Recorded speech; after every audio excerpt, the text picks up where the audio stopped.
Paste करतो आपल्याला हे 3 बोटाचं अंतर सोडायचं आणि असं मार्किंग करायचं. थोडंसं मार्किंग आलं ते मार्किंग खाली आलं. मार्किंग यासाठी केलं आहे की या गोलाच्या आतमध्ये 3 रंग टाकायचे. पहिला रंग त्या मार्किंगवर टाकतो. दुसरा रंग टाकताना आधीच्या रंगांमध्ये थोडंसं त्याला मिक्स करून टाकतो. तिसरा रंग हा मध्ये पूर्ण भरून टाकतो. हा झाला बेस. बेस केल्यानंतर सेंटर पॉईंट काढायचं. तर सेंटर आणि डिझाईनचा सेंटर आपण एकमेकांना फक्त मॅच केलं. आता जाळीवरती पांढरा, पिवळा आणि पोपटी हे रंग फिक्स आहेत. डिझाईन कोणताही असलं तरी लाईट कलर असल्यामुळे हे बेसला वापरायचे नाही. सुरुवातीला हिरवा रंग मी बाहेर फिरवला.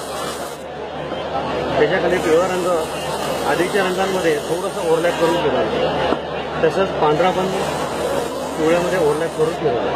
आता शेवटी पिवळा रंग पांढऱ्यात मिक्स करायचा आणि डिझाईन हळूहळू हे पूर्ण करायचं.